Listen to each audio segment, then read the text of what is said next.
Bom dia, queridos irmãos, bom dia, queridas irmãs da Associação Assistencial Espírita Messe de Amor. Estamos muito felizes por nos encontrarmos aqui, unidos num só pensamento, para mais um momento de reflexões com o projeto Noêmia de Quadros. Então elevemos o nosso pensamento, o nosso coração, a Deus nosso Pai, a Jesus nosso Mestre, aos caros mentores e amigos do plano maior que nos assistem nas atividades da manhã de hoje. Agradecidos estamos por mais essa oportunidade de juntos em nome do Cristo estudarmos a doutrina espírita, consolador luminar que nos foi depositado carinhosamente em mãos. Rogamos, Senhor, humildemente, que estejamos receptivos a todas as benesses salutares que transitam durante a atividade de hoje. E rogamos também, Senhor da vida, envolve o nosso orbe por muita luz, muita paz, muito amor, tua proteção e teu mais terno abraço fraternal. Mestre amado, se conosco hoje e sempre. Bendito sejas, Pai Criador. Graças a Deus, graças a Jesus. Assim seja. Uma frase muito famosa no meio espírita, que certamente todos nós já ouvimos ou limos em algum lugar. E se alguns de nós ainda não ouviram nem leram essa proposta, certamente hão de ter contato com ela em algum momento da caminhada. Quando o servidor está pronto, o serviço aparece. Dita por André Luiz, logo que abrimos na folha de rosto do livro Nosso Lar, de 1944, que é o primeiro da série que aborda a vida no plano espiritual. Mas será que esse pensamento que nosso irmão em Cristo nos traz através da psicografia de Francisco Cândido Xavier serve apenas para a nossa vida espiritual, ou pode também ser aplicado à nossa vida material, a qual estagiamos atualmente? Se recebemos da vida um convite lícito, honesto e legal no sentido jurídico da palavra, aceitemos. É a providência do nosso Pai querido nos ofertando uma oportunidade de progredirmos moral, intelectual e espiritualmente, através do trabalho no bem. A insegurança pode vir a bater em nossa porta nesse momento. Porém, não podemos nos deixar desfalecer. Não devemos desmerecer os nossos esforços. Devemos confiar em Deus. Devemos acreditar nos nossos potenciais. Pois o Pai Criador nos dá todas as ferramentas e faculdades de que necessitamos para o nosso desenvolvimento. Lembremos também que o acaso não existe. Se essa oportunidade chegou até nós, é porque nesse momento temos as condições de ofertar o nosso melhor em prol da seara de Jesus.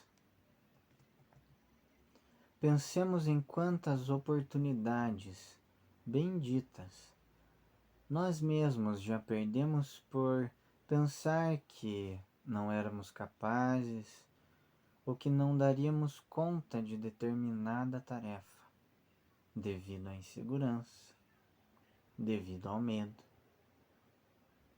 ou até mesmo da falta de vontade de nossa parte. Relembremos da coragem e da inteligência, que também são qualidades que Deus nos dá para que enfrentemos todas as dificuldades que aparecem em nosso caminho.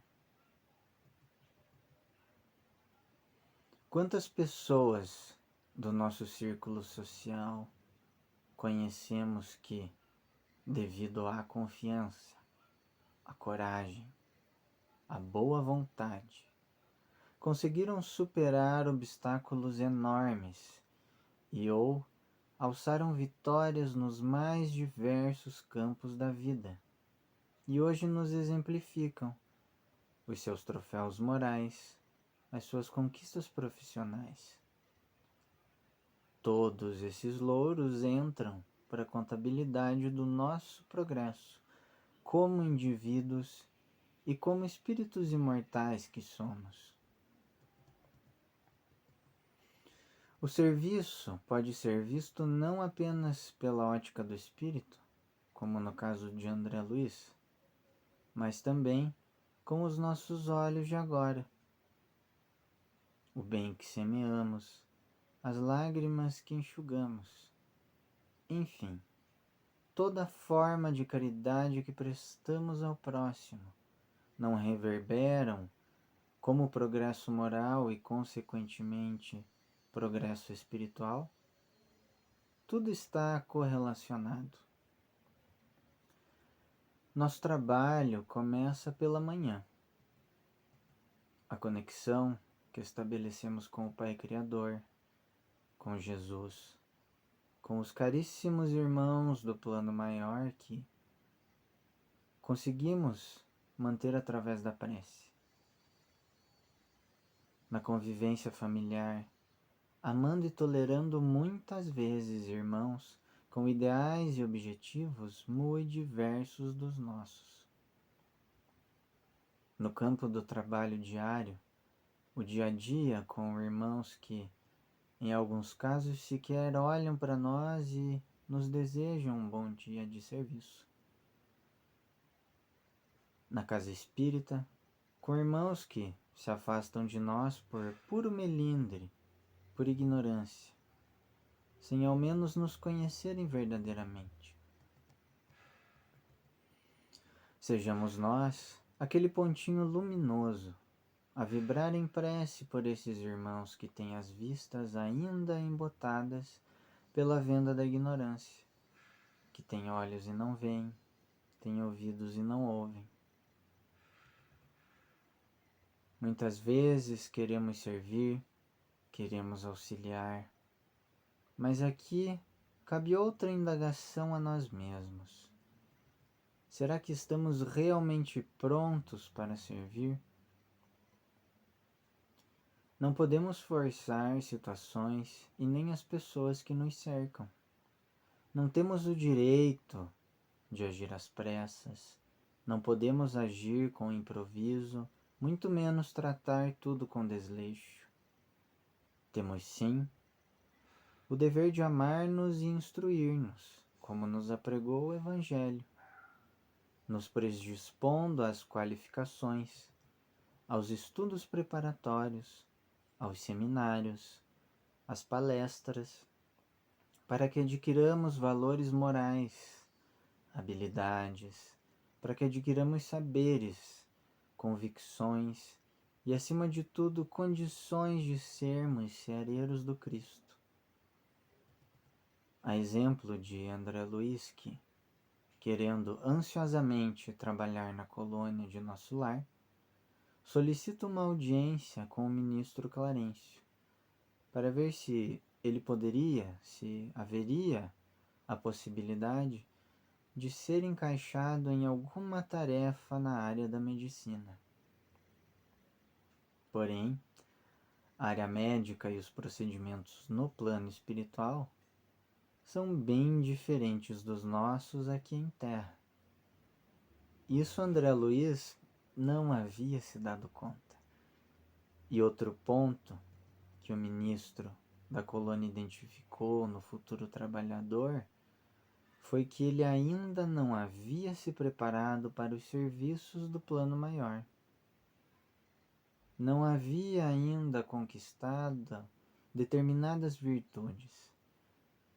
Seus lábios pediam qualquer ocupação, mas o seu coração ainda sentia falta dos benefícios que a personalidade terrestre lhe proporcionava. O trabalho e a humildade são as duas margens do caminho do auxílio, elucida o ministro. Logo, só o desejo de servir não é de todo suficiente. A humildade se faz como ponto importantíssimo para que sejamos bem-sucedidos em qualquer tarefa a que nos proponhamos. A literatura espírita é um campo vasto a ser explorado. Uma encarnação apenas é pouco tempo para que estudemos, para que assimilemos as obras básicas da codificação. Fora, compreender e praticar a moral de Jesus que está contida nos Evangelhos. Estudar para servir é um compromisso de que nós nos dispomos da eternidade.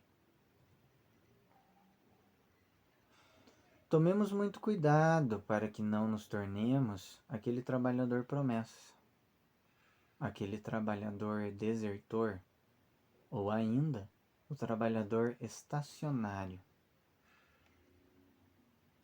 Trabalhador promessa é aquele que cria escusas sempre e posterga o dever. Amanhã, depois de amanhã, ano que vem, na outra encarnação, eu assumo essa responsabilidade. Trabalhador desertor é aquele que, por vaidade, por melindre, pelos seus interesses pessoais, orgulho, egoísmo ou qualquer um da caterva de seus filhos, abandona as atividades. E o tipo mais perigoso que não podemos ter o risco de nos tornarmos é o trabalhador estacionário. Aquele que já fez 1 ou 2 anos de estudos e pensa que já sabe muito, que não precisa mais estudar e se instruir, só porque tem anos na caminhada com a doutrina espírita. André Luiz nos fala lá no livro Os Mensageiros do caso dos espíritas falidos, irmãos que se prepararam na espiritualidade com estudos, tiveram todo o apoio de que necessitavam e retornaram à Terra com todos os recursos disponíveis para que exercessem na reencarnação presente a missão do trabalho com o Espiritismo. E voltaram à pátria espiritual não tendo êxito em suas tarefas. Falharam miseravelmente, plantando nos próprios caminhos sementes de vaidade, cupidez, orgulho e egoísmo. Segundo Viana de Carvalho, no livro Espiritismo e Vida, através da psicografia de Divaldo Franco, o espírita verdadeiro não se sente completado, mas em construção evolutiva. Estuda sempre, observando as ocorrências e buscando retirar o melhor proveito, a fim de crescer emocionalmente sempre mais. Emmanuel também nos adverte no capítulo 11 do livro Rumo Certo. Ouve a todos, trabalhando e trabalhando. Responde a tudo, servindo e servindo. Um grande alerta para que não nos acomodemos, para que não estacionemos. Saibamos que sempre podemos ir além. Sempre podemos dar e doar-nos um pouquinho mais. Preparar-nos mais, angariar novos conhecimentos aliados de prática, sabendo que podemos sempre melhorar e progredir em benefício do próximo e, consequentemente, de nós mesmos. Nadem a natureza dá saltos. Tudo acontece naturalmente. Tudo chega no seu tempo certo. Em resumo, quando estivermos prontos, tudo que é nosso chegará até nós. As oportunidades hão de aparecer. Não existe evolução sem trabalho. Quando o servidor está pronto, o serviço aparece. É uma paráfrase do antigo ditado oriental que diz: quando o discípulo está pronto, o mestre aparece. Tobias nos fala no livro que a nossa vida estará centralizada onde centralizemos o nosso coração. É aí que André Luiz encontra o ensejo de servir, de ser útil, pela primeira vez, auxiliando Narcisa na limpeza dos fluidos e usando a sua inteligência, aprende com o exemplo da companheira, legando mais atenção e carinho no atendimento dos irmãos que estavam ali, convalescentes na enfermaria. Vale a lembrança da resposta à questão 675, que está na terceira parte de O Livro dos Espíritos, correspondente às leis morais, e que fala sobre a lei do trabalho. Trabalho é toda ocupação útil, e não apenas as ocupações materiais que nos trazem um certo retorno pecuniário. Nosso primeiro trabalho, por exemplo, é no seio familiar e se estende à sociedade e, consequentemente, na parte condizente ao campo espiritual. Quando não jogamos a embalagem da bala no chão, estamos exercendo o trabalho no bem. Quando poupamos água, tesouro tão precioso. Quando separamos o material reciclável do orgânico.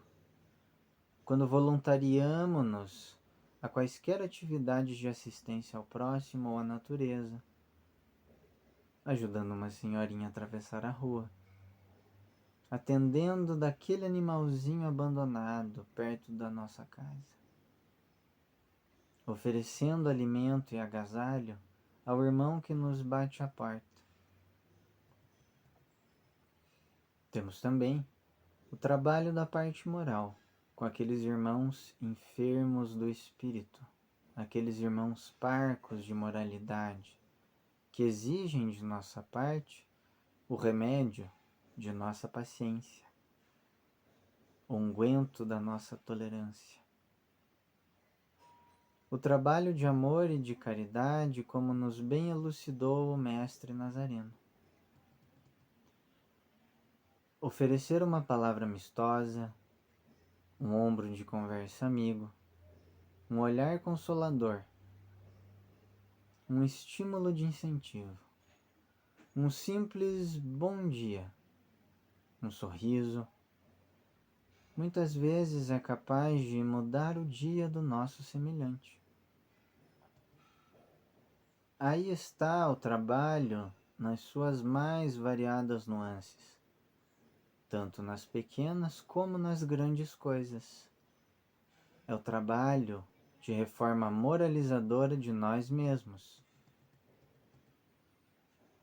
Jesus disse: meu Pai trabalha até agora e eu trabalho também.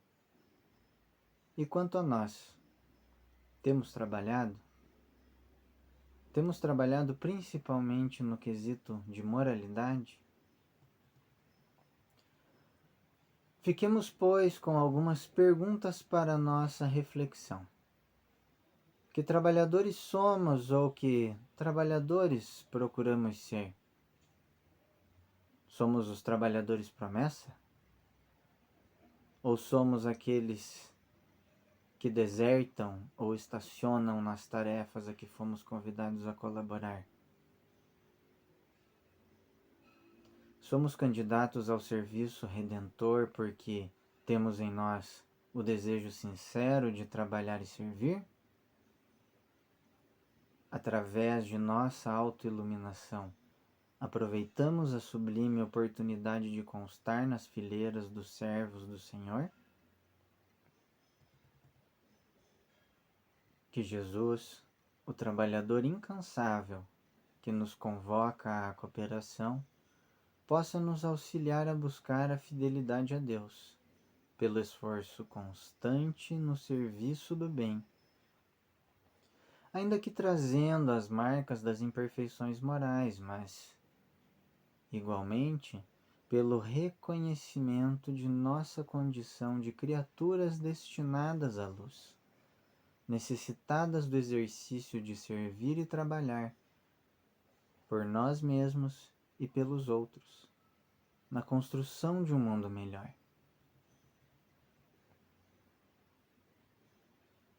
O trabalho espírita é a oportunidade de semear em terreno propício à plantação, que nos convida a nos prepararmos para, através do exemplo, semearmos em terrenos ainda não preparados. Permitamos que Jesus conte conosco. Permitamos-nos servir.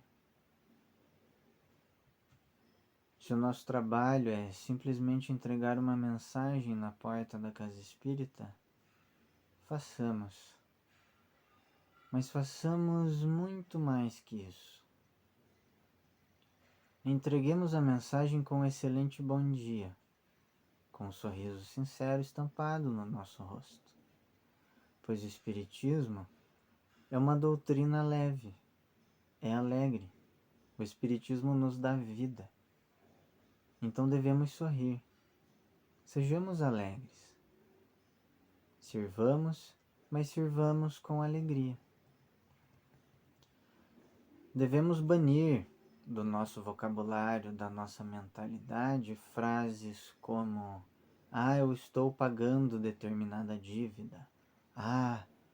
Essa situação é meu karma. Ou, tudo porque eu fiz isso ou aquilo em uma existência anterior.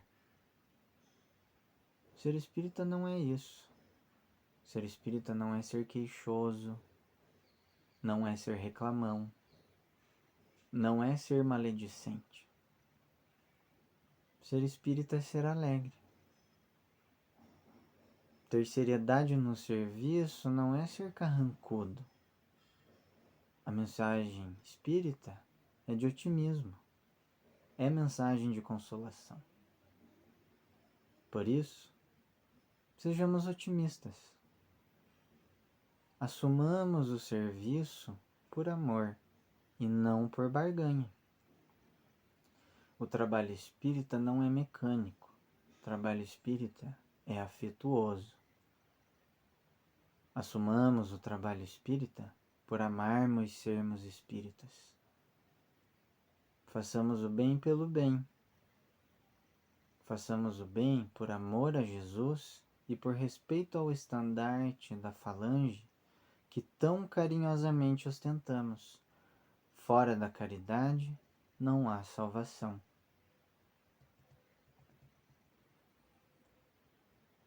Através da psicografia de Divaldo Franco, no livro Leis Morais da Vida, Joana de Ângeles nos deixa a seguinte mensagem intitulada A Bênção do Trabalho. Sob pretexto algum, te permitas a hora vazia, justificando cansaço ou desengano, irritabilidade ou enfado, desespero íntimo ou falta de estímulo.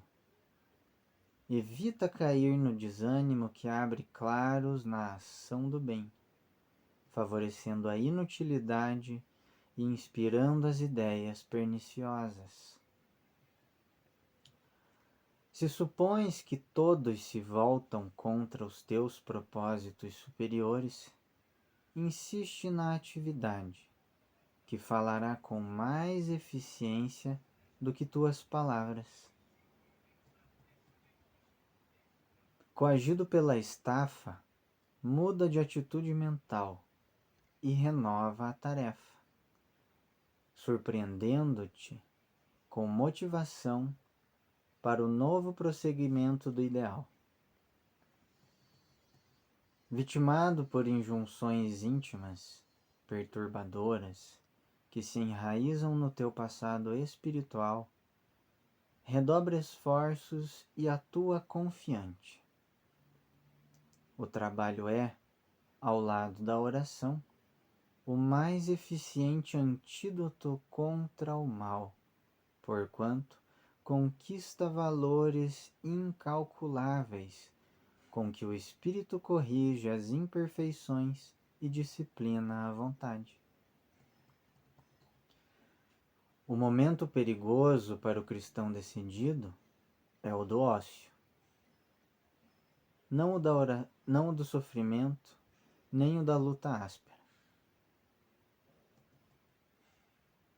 Na ociosidade, surge e cresce o mal. Na dor e na tarefa, fulguram a luz da oração e a chama da fé.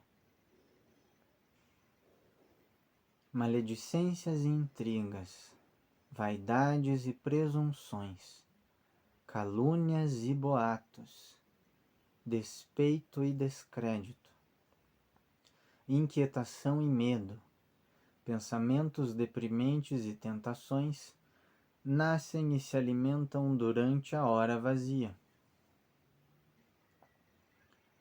Os germes criminógenos de muitos males que pesam negativamente sobre a economia da sociedade se desenvolvem durante os minutos de desocupação e ociosidade.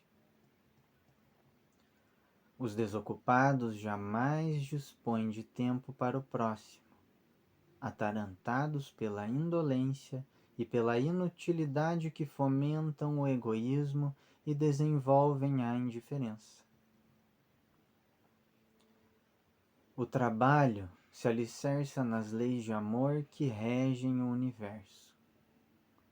Trabalha o verme no solo, o homem na terra e o Pai nas galáxias. A vida é um hino à dinâmica do trabalho. Não há na natureza o ócio, e o aparente repouso das coisas traduz a pobreza dos sentidos humanos. A vida se agita em toda parte. O movimento é a lei universal em tudo presente.